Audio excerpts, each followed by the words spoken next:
जय हिंद दोस्तों। स्वागत है आपका आपके अपने यूट्यूब चैनल पे। दोस्तों, आज हम लोग एक बहुत ही अहम मुद्दे पर बात करेंगे।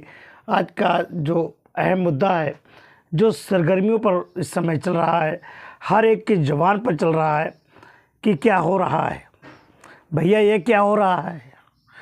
ठीक है, तो वही आज हम लोग देख रहे हैं नीट यूजी एग्ज़ाम 2024 5 जो कंडक्ट करवाया, 5 मई कंडक्टेड बाय एनटीए।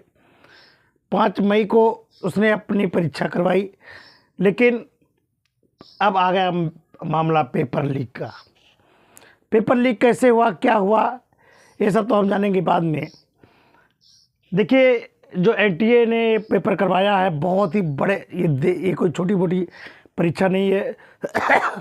देश और विदेश में भी इसकी परीक्षा होती है नीट की, तो हो सकता है कहीं ना कुछ गलती हुई हो। अभी तक नीट इसको नहीं मानता था कि हाँ, इसमें कहीं पेपर लीक हुआ है। संस्था ये चाहती थी कि मतलब पेपर नहीं हुआ है, ठीक है, मतलब लीक नहीं हुआ है, लेकिन स्टेट सरकारों ने अब इस पर एक्शन लेना शुरू कर दिया है। जगह जगह पर छापेमारी जारी है।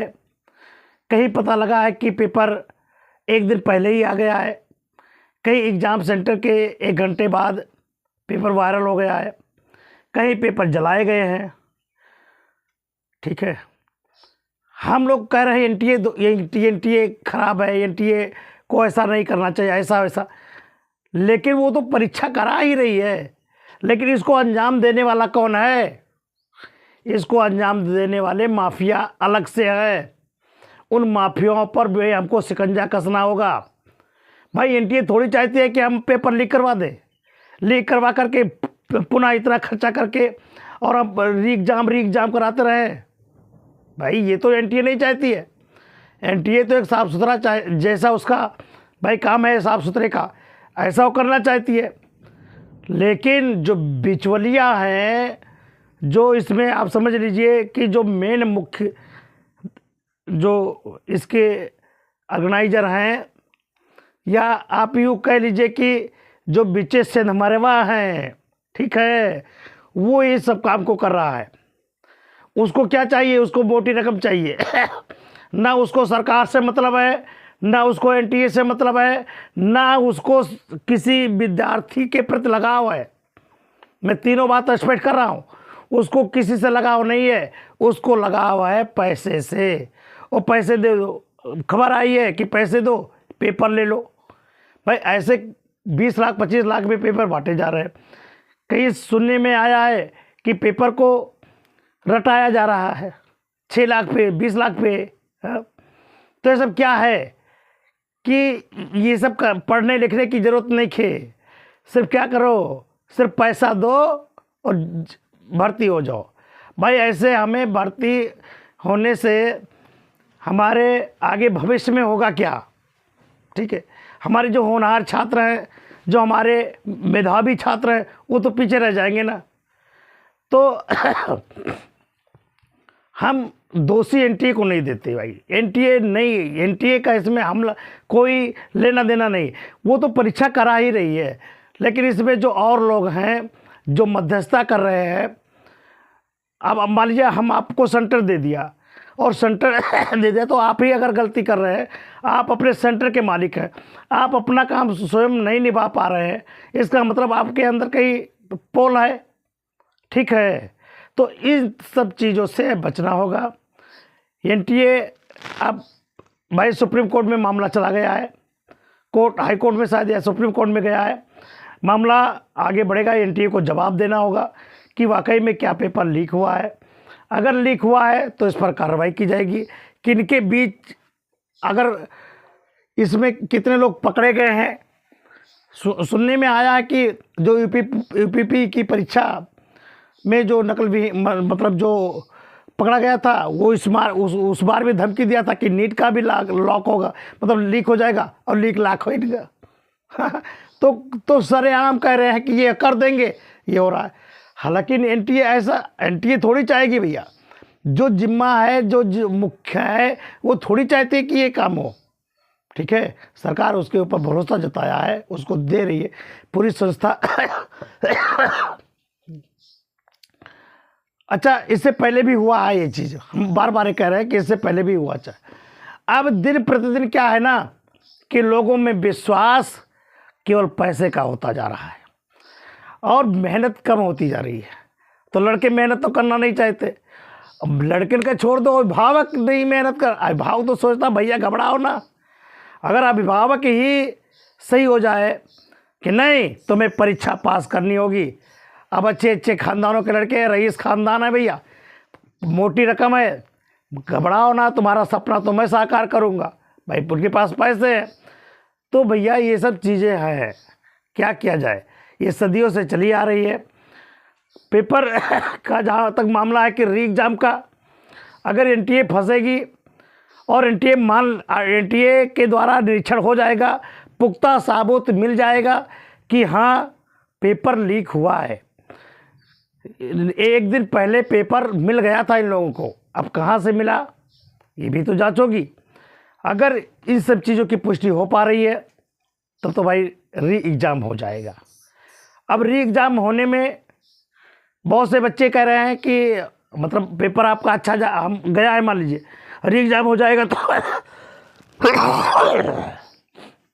देखिए, अगर आपका पेपर अच्छा गया है तो री एग्ज़ाम नहीं, चाहे सेकंड री एग्ज़ाम हो जाए, आपका पेपर अच्छा ही होगा क्योंकि आपने मेहनत किया है। चाहे एक री एग्ज़ाम हो चाहे डबल री एग्ज़ाम हो, आपका पेपर अच्छा ही होगा, ठीक है। लेकिन अगर मान लीजिए हमारा अच्छा ही है और दूसरे के, हमारे भाई का पेपर गड़बड़ है, संदिग्ध है, इधर उधर में अनियमितताएं हैं, तो हमारा ये संकल्प होना चाहिए, हमारा विचार होना चाहिए कि पेपर री एग्ज़ाम हो, यानी पुनः रिकंडक्ट हो। हम ये चाहते हैं कि पेपर रिकंडक्ट हो। अगर धांधले गर्दी हुई है तो एग्ज़ाम रिकंडक्ट होना चाहिए और अच्छे ही छात्र आगे जाए। लेकिन मैं एक चीज़ और कहना चाहता हूँ कि मैंने हर परीक्षा लगभग देखी है, उन परीक्षाओं में कोई ना कोई ऐसी व्यवस्था क्यों आ जाती है, आखिर है कहाँ, ढोल में पोल तो है। इस चीज़ को भी एनटीए को भी देखना होगा, सरकार को भी देखना होगा, और देखना ही नहीं होगा, इनके विरुद्ध कड़ी कार्रवाई की जानी चाहिए। नहीं तो वो तो खेल समझ रहे हैं, जैसे मर्जी वो अपने हिसाब से काम करेंगे। इसलिए इन सभी से अगर मतलब निपटना है तो हमारी संस्था जो एनटीए है, ये और सरकार सभी लोग मिल करके, अब मामला तो पेंडिंग में चला गया है, अदालत जैसा निर्णय करेगी वैसा होगा भाई वो। और अदालत तो आप जानते हैं कि सबूतों की मोहताज है, गवाह सबूत अगर मिल गए सही से तो पक्का है कि आपका परीक्षा ये रिकंडक्ट ही होगी, री एग्ज़ाम ही होने वाला है। लेकिन अभी कुछ कहना मुश्किल है। अभी आप जो कह रहे हैं कि नहीं परीक्षा हो जाएगी, लेकिन ये पारदर्शिता होनी चाहिए। अच्छा देखिए, एक चीज़ मैं कहना चाहता हूँ, अपने इस वीडियो के माध्यम से मैं एनटीए को बताना चाहता हूँ, हालांकि मेरी इतनी औकात नहीं है, लेकिन भाई हमारे मन की बात है तो मन की बात हम कहीं डालेंगे ज़रूर। बात यह है कि जब एनटीए काम करवाता है, मान लीजिए आप पेपर करवा रहे हैं, ठीक है, आपने बुकलेट दिया, बुकलेट के बाद में एक आपने ओएमआर शीट जारी की, ये आपकी ओएमआर शीट है, मान लीजिए ये आपका बुकलेट है, ये ओएमआर शीट है, इस पर आपने कापी और लगा दी है, कापी लगाई थी नीट की, मतलब उसकी एक प्रति कापी नीचे छप जा रही थी। लेकिन हम चाहते हैं कि एनटीए एक और इसमें छाप दे, यानी 3 कागज़ लगाए, यानी एक ओएमआर तो आपकी पक्की हो और 2 सीट और है, ठीक है। तो ये वो बुकलेट तो एग्जामिनर मतलब जो कैंडिडेट है वो तो घर लेकर चला आएगा, ठीक है। लेकिन ओएमआर की जो 3 सीटें हैं तो हार्ड कॉपी और ये संलग्न हो जाएगी, वहाँ जाएगी संस्था को, लेकिन एक सीट कैंडिडेट को भी देना चाहिए। समझ में आई मेरी बात? मैं यही अनुरोध करता हूँ कि अगर एक सीट अगर उस बच्चे को भी मिल जाएगी ओएमआर सीट की तो उस बुकलेट से वो मिलाएगा।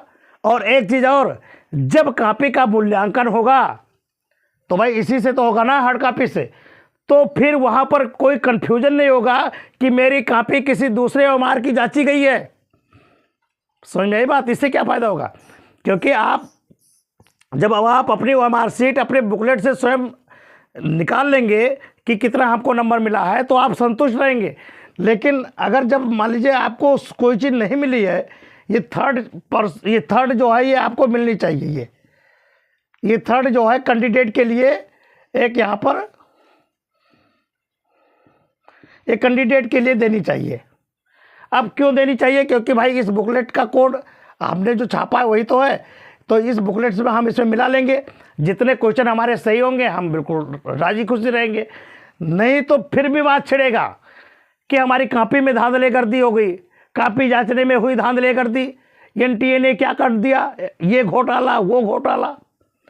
तो मैं NTA से एक दरख्वास्त करना चाहता हूँ, एक अपील करना चाहता हूँ कि इसमें एक OMR शीट की प्रति कॉपी और बढ़ा ले, और एक बुकलेट तो देता ही है क्वेश्चन पेपर, और हार्ड कॉपी OMR शीट की और एक उसकी प्रति ले ले, लेकिन एक थर्ड भी लगा दे, वो कैंडिडेट को मिल जाए।